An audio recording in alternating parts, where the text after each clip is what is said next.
So good afternoon to everyone. So ನನ್ನ ಹೆಸರು ಬಂದುಬಿಟ್ಟು ಡಾಕ್ಟರ್ ಅಜಿತ್ ಅಂತೇಳಿ.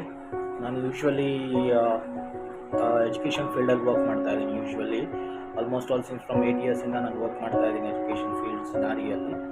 ಇದಕ್ಕಿಂತ ಮುಂಚೆ ನಾನು ವರ್ಕ್ ಮಾಡ್ತಿರ್ಬೇಕಾದ್ರೆ ಹೈದ್ರಾಬಾದಲ್ಲಿ ವರ್ಕ್ ಮಾಡಿದ್ದೀನಿ, ಮಂಡ್ಯ ಮೈಸೂರಲ್ಲಿ ವರ್ಕ್ ಮಾಡಿದ್ದೀನಿ. Moreover that what I should say, I work in some corporate world like operation manager ಅಂತ ವರ್ಕ್ ಮಾಡಿದ್ದೀನಿ. ಎಜುಕೇಷನ್ ಸೆಕ್ಟರ್ಸಲ್ಲಿ ಭಾಳಷ್ಟು ವೆರೈಟಿ ಆಫ್ ಸಿನಾರಿಯೋದಲ್ಲಿ ವರ್ಕ್ ಮಾಡಿದ್ದೀನಿ. ಬಟ್ ನನಗೇನು ಗೊತ್ತಾಗಿದ್ದು ಅಂದರೆ, when I comes to my native, ನಾನು ಯಾವಾಗ ನನ್ನ ನೇಟಿವ್ ಹತ್ರ ಬಂದು ನಾನು ಕೆಲವೊಂದು ಸ್ಕೂಲ್ಸ್ಗಳಲ್ಲಿ ಹೋಗಿ ನಾನು ಆ್ಯಸ್ ಆನ್ ಟೀಚರ್ ಅಂತೇಳಿ ಜಾಯಿನ್ ಮಾಡಿದಾಗ ಅಲ್ಲಿ ಆಗ್ತಿರ್ತಕ್ಕಂಥ ಬದಲಾವಣೆಗಳನ್ನು ನಾನು ಅಬ್ಸರ್ವ್ ಮಾಡಿದೆ. ಏನು ಬದಲಾವಣೆಗಳಂತಂದರೆ, ಇಲ್ಲಿ ನಮ್ಮ ಯಾದಗಿರಿ ಎಜುಕೇಷನ್ ಸಿಸ್ಟಮ್ ಅಥವಾ ನಮ್ಮ ಜಿಲ್ಲೆಯ ವಿಚಾರವಾಗಿ ಬಂದರೆ, ಯಾವಾಗಲೂ ಪ್ರತಿ ವರ್ಷ ನಮ್ಮ ಜಿಲ್ಲೆ ಕೊನೆ ಸ್ಥಾನ ತಗೊಳ್ಳೋದಂತೂ ನಾವು ಸಹಜವಾಗಿ ನೋಡ್ತಾ ಇರ್ತೀವಿ. ಸೊ ಇದನ್ನು ನಾನು ಏನಕ್ಕೆ ಸಹಜವಾಗಿ ನೋಡ್ತಾ ಇರ್ತೀವಿ ಅನ್ನೋದನ್ನು ಒಂದು ಕ್ವಶನ್ ಮಾರ್ಕ್ ಹಾಕ್ಕೊಳ್ಳೋಣ. ಇದು ನಾವೆಲ್ಲರೂ ಕ್ವಶನ್ ಮಾರ್ಕ್ ಅಂದರೆ ಏನು? ಯೂಶ್ವಲಿ ನಾವು ನಮ್ಮ ಮಕ್ಕಳಿಗೆ, ಅಂದರೆ ನಾವು ಕಲಿಸ್ತಿರೋಂಥ ಮಕ್ಕಳಿಗೆ ಏನು ಕಲಿಸ್ತಾ ಇದ್ದೀವಿ, ಏನಕ್ಕೆ ನಮಗೆ ರಾಜ್ಯ ಮಟ್ಟದಲ್ಲಿ ನಮ್ಮ ಜಿಲ್ಲೆ ಕೊನೆ ಜಿಲ್ಲೆಯಾಗಿ ಉಳಿತಾ ಬರ್ತಾ ಇದೆ. ಬೇರೆ ಜಿಲ್ಲೆಗಳೆಲ್ಲ ಮುಂದೋಗ್ತಾ ಇದ್ದಾವೆ. ರೀಸನ್ ಏನು ಅಂತ ನಮಗೂ ಗೊತ್ತಿಲ್ಲ. ಇವನ್ ಗೌರ್ಮೆಂಟ್ ಆಫೀಷಿಯಲ್ಸ್ ಎಲ್ಲ ಟ್ರೈ ಮಾಡ್ತಾ ಇದ್ದಾರೆ. ಸೊ ನಾನು ಹಿಂಗೆ ಸರ್ವೆ ಮಾಡ್ತಿರ್ಬೇಕಾದ್ರೆ, ರಿಸರ್ಚ್ ಮಾಡ್ತಿರ್ಬೇಕಾದ್ರೆ ನನಗೆ ಗೊತ್ತಿರೋದೇನಂತ, ಭಾಳಷ್ಟು ಶಾಲೆಗಳಲ್ಲಿ ತುಂಬ ಫೀಸ್ ತೊಗೊಳ್ತಾ ಇದ್ದಾರೆ, ಲಕ್ಷ ಫೀಸ್ ತೊಗೊಳ್ತಾ ಇದ್ದಾರೆ. ಬೇರೆ ಬೇರೆ ಪಬ್ಲಿಕೇಶನ್ಸ್ ಯೂಸ್ ಮಾಡಿಕೊಂಡು ಮಕ್ಕಳಿಗೆ ಅಧ್ಯಯನ ಮಾಡಿಸ್ತಾ ಇದ್ದಾರೆ. ತುಂಬ ಒಳ್ಳೆ ವಿಚಾರ, ಅಧ್ಯಯನ ಮಾಡಿಸೋದೇನು ತಪ್ಪಲ್ಲ.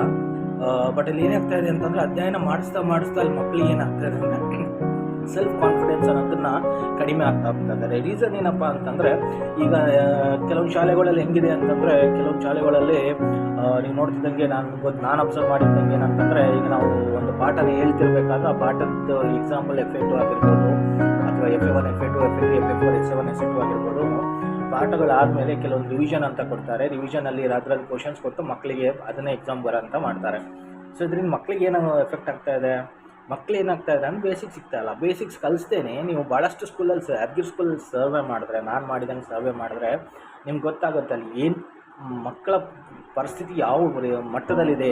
ನೀವು ಅದನ್ನೇ ನೀವು ಮುಂದೆ ಪಾಸ್ ಮಾಡ್ತಾ ಮುಂದೆ ತೊಗೊಂಡು ಹೋದರೆ, ಮಕ್ಕಳು 10th ಬರೋಷ್ಟಿಗೆ ಅವ್ರ ಹತ್ರ ಬೇಸಿಕ್ಸ್ ಇರಲ್ಲ. ಆ ಬೇಸಿಕ್ಸ್ ಕಲಿಯೋದ್ರಲ್ಲೇ 10th ಅವರು ಆಲ್ಮೋಸ್ಟ್ ಅಲ್ಲಿ ಕನ್ಫ್ಯೂಷನ್ ಆಗಿರ್ತಾರೆ.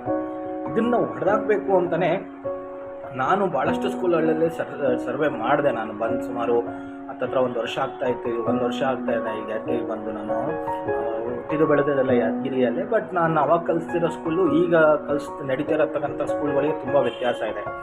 ಸೊ ಏನಂತಂದರೆ, ನಾನು ಇದನ್ನು ಚೇಂಜಸ್ ಮಾಡೋಣ, ನನ್ನಿಂದ ಆಗುತ್ತೋ ಆಗಲ್ವೋ ಅದು ಸೆಕೆಂಡರಿ, ನನಗೆ ಎಷ್ಟು ಜನ ದುಶ್ಮನರು ಆಗ್ತಾರೋ ಗೊತ್ತಿಲ್ಲ. ಬಟ್ ಇದನ್ನು ನಾನು ಚೇಂಜಸ್ ಮಾಡಬೇಕು ಅನ್ನೋ ಒಂದು ಇದು ನಿಟ್ಟಿನಲ್ಲಿ ನಾನೊಂದು IB ಕರಿಕುಲಮ್ ಅಂತೇಳಿ first time enter Yadgiri, Gulbarga, Raichur ಜಿಲ್ಲೆಗಳಲ್ಲಿ ಏಕೈಕ ವ್ಯಕ್ತಿ ನಾನು ಕೆಲವೊಂದು ರೆಫರೆನ್ಸ್ ಮುಖಾಂತರ ಪರ್ಮಿಷನ್ ತೊಗೊಂಡಿದ್ದೀನಿ. ಸೊ ನಾನೇನಂತಂದರೆ, ನಿಮ್ಗೆ ಗೊತ್ತಿದೆ ಭಾಳಷ್ಟು ಸ್ಕೂಲ್ಸಲ್ಲಿ CBSE ಆಗಿರ್ಬೋದು, ಇನ್ನಿತರ ಥಿಂಗ್ಸ್ ಆಗಿರ್ಬೋದು 60-70 ಸಾವಿರ ರೂಪಾಯಿ ಸ್ಯಾಲ್ರಿ ತೊಗೊಳ್ತಾರೆ, ಫೀಸ್ ತೊಗೊಳ್ತಾರೆ. ಕಲಿಸೋದೇನೋ ಬೇರೆ ಬೇರೆ ಪಬ್ಲಿಕೇಶನ್ಸ್ಗಂತೆ ಬುಕ್ಸ್ಗಳು ತರಿಸೋದು. ನಮಗೆ ಗೌರ್ಮೆಂಟ್ ಒಂದು ಒಳ್ಳೆ ಎಜುಕೇಷನ್ ಸೆಕ್ಟರ್ ಮಾಡಿದೆ, ಸಿಲೆಬಸ್ ಮಾಡಿದೆ. ಅದನ್ನು ನೀಟಾಗಿ ಓದಿಸಿದ್ರೆ ಮಕ್ಕಳು ಎಷ್ಟು ಚೆನ್ನಾಗಿ ಓದ್ತಾರೆ. ಅದು ನಾವಂತರೂ, ನಾನು ಓದಿದ್ದು ಸಹ ಅದೇ. ಆಬ್ವಿಯಸ್ಲಿ ನನಗೇನೋ ಸ್ಟೇಟ್ ಸಿಲೆಬಸ್ ಓದಿದ್ದೀನಿ, ಮತ್ತು ಅಂತಾರಾಷ್ಟ್ರೀಯ ಮಟ್ಟಕ್ಕೆ ನಾನು ಹೆಸರು ಮಾಡಿದ್ದೀನಿ, ತುಂಬ ಅವಾರ್ಡ್ಸ್ ತೊಗೊಂಡಿದ್ದೀನಿ. ಬಟ್ ನಾನು ಹೇಳೋದೇನಂತಂದರೆ, ನೀವು ಮಕ್ಕಳಿಗೆ ಒಂದು ಪಬ್ಲಿಕೇಶನ್ಸ್ ಮುಖಾಂತರ ಓದಿಸ್ತಾ ಇದ್ದೀರಿ. ಅದನ್ನು ಶಿಕ್ಷಣ ಸಂಸ್ಥೆಗಳಲ್ಲಾಗಲಿ ಶಿಕ್ಷಣ ಇಲಾಖೆಗಳು ಏನು ಮಾಡ್ತಾ ಇದ್ದಾರೆ, ಆಯಿತು ಅವರು ಪರ್ಮಿಷನ್ ಕೊಟ್ಬಿಟ್ಟು ಸ್ಕೂಲ್ಗೆ, ನಾನು ಭಾಳಷ್ಟು ಸ್ಕೂಲ್ಸಲ್ಲಿ ನೋಡಿದ್ದೀನಿ ರಿನಿವಲ್ ಆಗಿಲ್ಲ, ಭಾಳಷ್ಟು ಸ್ಕೂಲ್ಸಲ್ಲಿ ನೋಡಿದ್ದೀನಿ ಬಿಲ್ಡಿಂಗ್ ಸೇಫ್ಟಿ ಇಲ್ಲ, ಭಾಳಷ್ಟು ಸ್ಕೂಲ್ಸಲ್ಲಿ ನೋಡಿದ್ದೀನಿ ಫೈರ್ ಸೇಫ್ಟಿ ಇಲ್ಲ, ಭಾಳಷ್ಟು ಸ್ಕೂಲ್ಸಲ್ಲಿ ನೋಡಿದ್ದೀನಿ ಏನಂತೀರ ಪಬ್ಲಿಕೇಶನ್ಸ್ ತೊಗೊಂಡು ರನ್ ಮಾಡ್ತಾ ಇದ್ದಾರೆ, ಅದಕ್ಕೆ ಪ್ರಾಪರಾದ ಎಫಿಷಿಯಂಟ್ ಟೀಚರ್ಸ್ ಇಲ್ಲ. ಸೊ ಇದೆಲ್ಲ ನೋಡಿದಾಗ ನನಗೆ ಗೊತ್ತಾಗಿರೋದು ಅಂತಂದರೆ, ಎನಾಲಿಸಿಸ್ ಗೊತ್ತಾಗಿರೋದು ಏನು ಅಂತಂದರೆ, ತುಂಬ ಕಠಿಣವಾದ ಪರಿಸ್ಥಿತಿಯಲ್ಲಿ ಮಕ್ಕಳು ಓದ್ತಾ ಇದ್ದಾರೆ. ಈ ಕಠಿಣವಾದ ಪರಿಸ್ಥಿತಿ ಮಕ್ಕಳಿಗೆ ಬರಬಾರ್ದು ಅನ್ನೋ ಇಚ್ಛೆಯಿಂದ ನಾನು ಟ್ಯೂಷನ್ ಕ್ಲಾಸಸ್ ಸ್ಟಾರ್ಟ್ ಮಾಡಿದೆ. ಬೇರೆ ಬೇರೆ ಸ್ಕೂಲ್ಗಳಿಂದ ಮಕ್ಕಳು ನನ್ನ ಹತ್ರ ಬರ್ತಾ ಇದ್ರು, ನಾನು ನೋಡ್ತಾ ಇದ್ದೆ. ಬೇಸಿಕ್ಸ್ ಏನು ಸ್ಟ್ರಾಂಗ್ ಇರಲಿಲ್ಲ. ನಾನು ಹಿಂಗೆ ಕಲಿಸ್ತಾ ಇರಬೇಕಾದ್ರೆ ನನ್ನ ಮನಸ್ಸಲ್ಲಿ ಒಂದು ವಿಚಾರ ಬಂದಿದ್ದು ಏನು ಅಂದರೆ, ನಾನೇನಕ್ಕೆ ಸ್ಕೂಲ್ ತೆಗಿಬಾರ್ದು. ಸೊ ಅದಕ್ಕೆ ನಾನು IB ಕರಿಕುಲಮ್ ಸ್ಟಾರ್ಟ್ ಮಾಡ್ತಾ ಇದ್ದೀನಿ. ಯಾದಗಿರಿ ಜನತೆ ನಾನು ನಿಮ್ಗೆ ಬೇಡ್ಕೊಳ್ಳೋದೇನಂತಂದರೆ, ಪೇರೆಂಟ್ಸಿಗೆ ಬೇಡ್ಕೊಳ್ಳೋದೇನಂತಂದರೆ, ದಯವಿಟ್ಟು ಎಲ್ಲಿ ಹೋಗಿ ಲಕ್ಷ ದುಡ್ಡು ಕೊಟ್ಟು ನಿಮ್ಮ ಮಕ್ಕಳ ಪರಿಸ್ಥಿತಿ ಅಧ್ಯಯನ ಮಾಡಿ. ಏನಕ್ಕಂತಂದರೆ ಈ ಮಕ್ಳಿಗೆ ಮಾತ್ರ ಏನಾದರೂ ಶಾಲೆ ಬಗ್ಗೆ ಹೇಳಬೇಕು ಅಂದರೆ, ಶಾಲೆಯಲ್ಲಿ ಮಕ್ಳಿಗೆ ಏನು ಹೇಳಿರ್ತಾರೆ ಅಂದರೆ, ನೀವು ಮನೆಗೆ ಹೋಗಿ ಏನಾದ್ರು ಹೇಳಿದರೆ ನಿಮ್ಮ ಮಾರ್ಕ್ಸ್ ಕಟ್ ಮಾಡ್ತೀವಿ, ಅಥವಾ ನಿಮ್ಮನ್ನು ಟಾರ್ಗೆಟ್ ಮಾಡೋದು, ನಿಮಗೆ ಅವರಿಗೆ ಪಾಯಿಂಟ್ಔಟ್ ಮಾಡಿ ಅವರಿಗೆ ಪರ್ಪೋಸ್ಲಿ ಮಾರ್ಕ್ಸ್ ಕಡಿಮೆ ಕೊಡೋದು, ಇದೆಲ್ಲ ನನ್ನ ಜೊತೆ ಆಗಿದ್ದುಂಟು. ನನ್ನ ಹತ್ರ ಕೆಲವೊಂದು ಸಾಕ್ಷಿಗಳು ಉಂಟು, ನಾನು ತೋರಿಸ್ಬಲ್ಲೆ. ಯಾರಾದರೂ ಬಂದು ನಾನು ಕೇಳಿದ್ರೆ ದಯವಿಟ್ಟು ನಾನು ಕೇಳಿ, ನಾನು ಅದಕ್ಕೆ ಏನು ಪ್ರೂಫ್ ಬೇಕೋ ನಾನು ಪ್ರೂಫ್ ಎವಿಡೆನ್ಸ್ ನಿಮಗೆ ಕೊಡ್ತೀನಿ. ಸೊ ಇದನ್ನೆಲ್ಲ ನಾನು ತಿಳ್ಕೊಂಡಾಗ ನಾನು ಬಂದಿದ್ದೇನು ಅಂದರೆ, ನಾನು ಒಂದು ಸ್ಕೂಲ್ ಸ್ಟಾರ್ಟ್ ಮಾಡಬೇಕು ಅಂತ ನಿರ್ಧಾರ ಮಾಡ್ಕೊಂಡಿದ್ದೀನಿ. ಸೊ 40,000 ರೂಪಾಯಿಯಲ್ಲಿ 40,000 ಊಟ ಪ್ಲಸ್ ಬೆಳಗ್ಗೆ ಸ್ನ್ಯಾಕ್, ಸಂಜೆ snacks, tea, coffee with IB curriculum ಜೊತೆ ನಾನು ಮಕ್ಕಳಿಗೆ ಪುಸ್ತಕ ಮತ್ತು ಬಟ್ಟೆ ವಿತರಣೆ ಮಾಡಿ ಎಲ್ಲ ಮಾಡಿ ವರ್ಷಕ್ಕೆ 40,000 ಫೀಸ್ ಇಟ್ಟು ನಾನು ಕಲಿಸ್ತಾ ಇದ್ದೀನಿ. ಸೊ ಈಗ ನಾನು ICSEಗಿಂತ ಈಗ ನೀವು ಸಿಲೆಬಸ್ ಈ ವಿಚಾರವಾಗಿ ನೋಡಿದ್ರೆ ಫಸ್ಟ್ ಬಂದುಬಿಟ್ಟು ಸ್ಟೇಟ್ ಬರುತ್ತೆ, CBSE ಬರುತ್ತೆ, ಕ್ಯಾಂಬ್ರಿಡ್ಜ್ ಬರುತ್ತೆ, ICSE ಬರುತ್ತೆ, IGCSE ಬರುತ್ತೆ, ಅದಾದಮೇಲೆ IB ಬರುತ್ತೆ, ಅದಾದಮೇಲೆ IB ಕರಿಕ್ಯುಲಮ್ ಬರುತ್ತೆ. IB ಕರಿಕ್ಯುಲಮ್ ಏನಕ್ಕೆ ನೀವು ನೋಡಿರ್ಬೋದು, ಬೇರೆ ಬೇರೆ ಸ್ಕೂಲ್ ರಾಜ್ಯಗಳಲ್ಲಿ ನೋಡಿ IB ಕರಿಕ್ಯುಲಮ್ ಫೀಸ್ ಸ್ಟ್ರಕ್ಚರ್ ಏನಿದೆ, ಎಂತ ಇದೆ ಅಂತೇಳಿ.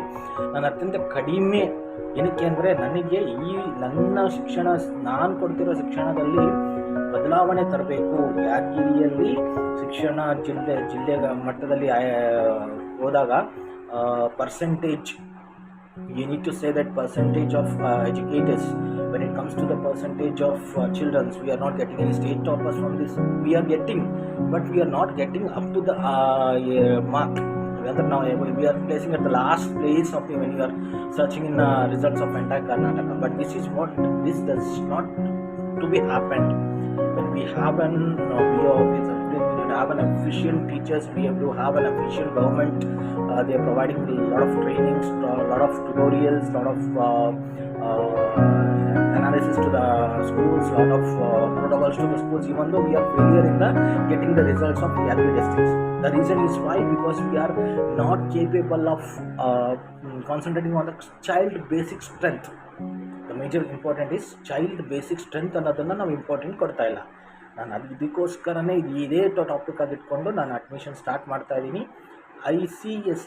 IGCSEಗಿಂತ ನೆಕ್ಸ್ಟ್ ಲೆವೆಲ್ ಆಫ್ ಎಜುಕೇಷನ್ ಇದೆ IB curriculum. Admission already start ಆಗಿದ್ದಾವೆ. ದಯವಿಟ್ಟು ಯಾರಾದರೂ ಇಚ್ಛೆ ಇದ್ದಲ್ಲಿ ದಯವಿಟ್ಟು ಚಿರಂಜೀವಿ ಸ್ಕೂಲ್ ಹತ್ರ ಬಂದು ನನಗೆ ನನ್ನ ನಂಬರ್ ತೊಗೊಳ್ಬೋದು ನೀವು. ನಾನು 7975226891 ಅಂತ ಹೇಳ್ಬಿಟ್ಟು ನನ್ನ ನಂಬರು. ಸೊ ನೀವು ಡೈರೆಕ್ಟಾಗಿ ನಂಗೆ ಅಪ್ರೋಚ್ ಆದರೆ ನಿಮಗೆ ಹೆಡ್ ಆಫೀಸ್ ಅಡ್ರೆಸ್ ಕೊಡ್ತೀನಿ. So you can come and you can join the admissions. So ನನ್ನ ಇಂಟೆನ್ಷನ್ ಇಷ್ಟೇ, ಮಕ್ಕಳು ಅಂತಾರಾಷ್ಟ್ರೀಯ ಮಟ್ಟಕ್ಕೆ ಹೋಗಬೇಕು. ಭಾಳಷ್ಟು ಸ್ಕೂಲಲ್ಲಿ ನಾನು ವರ್ಕ್ ಮಾಡಿದ್ದೀನಿ, ಭಾಳಷ್ಟು ಸ್ಕೂಲ್ಗಳಿಗೆ ನಾನು ಇದು ಏನು ಹೇಳ್ತೀನಿ ಅಂದರೆ ಪ್ಲ್ಯಾಟ್ಫಾರ್ಮು ತೋರಿಸಿದ್ದೀನಿ. ಕೆಲವೊಬ್ಬರು ಮಕ್ಕಳು ನನ್ನ ಹತ್ರ ಟ್ಯೂಷನ್ ಮಾಡುವಂಥ ಮಕ್ಕಳು ಬುಕ್ಸ್ ಬರೆದಿದ್ದಾರೆ.